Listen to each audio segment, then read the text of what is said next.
Con el ejército egipcio persiguiéndolos, los israelitas lograron cruzar el mar en cuestión de horas.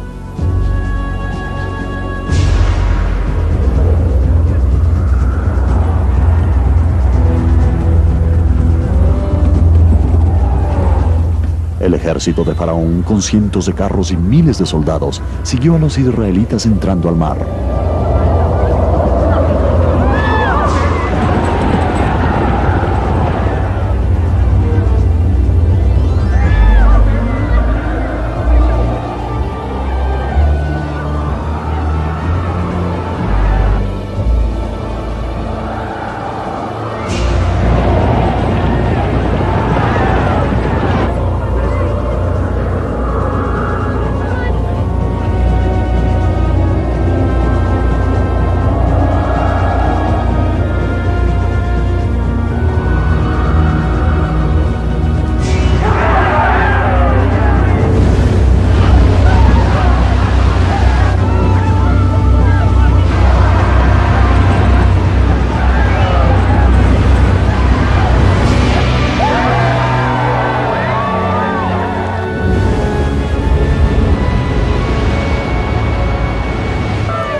Dios, hágase tu voluntad. Algunos críticos dudan de que en realidad Moisés y los israelitas cruzaron el Mar Rojo. Otros no creen nada del Éxodo, pero recientemente se ha descubierto cierta notable evidencia. En un intento por rastrear el episodio del Éxodo y la migración de los israelitas a la tierra de Canaán, buscamos ciertas piezas distintivas de alfarería. Una de esas piezas es este hermoso envase preciosamente pintado. Evidentemente la misma forma indicaba qué producto tenía dentro. Viene de Chipre, pero es importante para fechar los otros materiales que encontramos en relación con los israelitas. Otra pieza que tenemos es esta jarra filistea para cerveza. A los filisteos les encantaba tomar cerveza. Se fermentaba directamente en la jarra y pueden ver que se cernía al verterla al vaso para beber. Los israelitas copiaron la cerámica filistea, que era laboriosamente pintada, y todo lo que lograron fue una muy pobre imitación, de modo que al hacer una excavación siempre podemos decir si los israelitas han estado ahí. Diariamente se excavan más y más piezas que sirven de evidencia para mostrar que los israelitas entraron en un gran éxodo y se establecieron en la tierra de Canaán. Una de las preguntas interesantes que Emanuel Anati ha resuelto en su investigación, y él es uno de los principales arqueólogos del Sinaí, es la pregunta: ¿qué hicieron los israelitas durante los 40 años que vagaron por el desierto? El doctor Anati ha descubierto unas 30.000 inscripciones en roca, las cuales él fechó con el periodo del Éxodo, y cree que fueron hechas por los israelitas durante su larga travesía en el desierto. En varios sitios arqueológicos se están descubriendo nuevos elementos, tales como raros objetos de cerámica y dibujos en rocas, que son evidencia clara de que el éxodo en realidad ocurrió. Pero aun cuando la validez del éxodo se compruebe científicamente, la controversia de la división del Mar Rojo se acalora más. La idea de que el Mar Rojo se haya partido en dos paredes de agua, como se ha visto en las películas de Hollywood de Cecil B. DeMille, simplemente no es creíble. En este lugar, en 1799, los ingenieros de Napoleón descubrieron debajo del agua una cordillera que tiene unos 200 metros de ancho y que se extiende de orilla a orilla. Sus ingenieros calcularon que el tiempo preciso para cruzar la franja de 8,5 kilómetros era el viento del este, que soplaba con suficiente fuerza como para desalojar el agua. Napoleón, sin embargo, a duras penas logró salir con vida cuando un repentino cambio en la dirección del viento nuevamente cubrió la cordillera con agua en cuestión de minutos. Recientemente el profesor Doran Knopf de la Universidad Estatal de Florida y el doctor Norman Paldor de Israel revelaron a la prensa mundial sus descubrimientos sobre la división del Mar Rojo. Al doctor Paldor y yo no nos interesaba saber si en realidad los israelitas cruzaron el Mar Rojo o no, pero nos intrigaba la posibilidad de que tal vez hubiera una explicación para un proceso similar. Así que lo que hicimos fue desarrollar lo que en oceanografía física llamamos un modelo matemático de la parte del Mar Rojo, donde mucha gente cree que el cruce pudo haber ocurrido. Bien, aquí tenemos un modelo físico del Mar Rojo. La parte profunda representa el cuerpo principal del Mar Rojo, con una profundidad de entre 600 a 900 metros. Y la parte menos profunda, donde el fondo se inclina, representa el Golfo de Suez. Es menos profunda, como ya dije antes. La profundidad promedio del Golfo de Suez es unos 30 metros por varios cientos kilómetros de largo. Bien, también hay otro elemento que tenemos aquí. Hemos añadido una cordillera artificial que pueden ver aquí, y la profundidad del agua sobre esta cordillera artificial es solo de unos 3 metros. Y ahora lo que voy a hacer es, voy a hacer que el viento sople desde aquí y verán cómo el agua retrocede. De hecho, la cordillera queda expuesta al aire.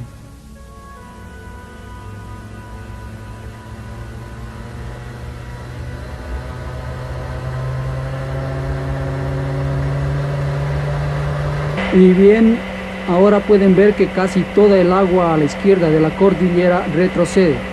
Todavía queda un poco de agua ahí, pero hay una parte completamente expuesta al aire aquí. ¿Lo ven? La idea es que los israelitas cruzaron esta parte de la cordillera que estaba expuesta y podían ver el agua a ambos lados. Por eso vieron agua al lado izquierdo y al lado derecho de la cordillera. Y ahora voy a apagar el viento.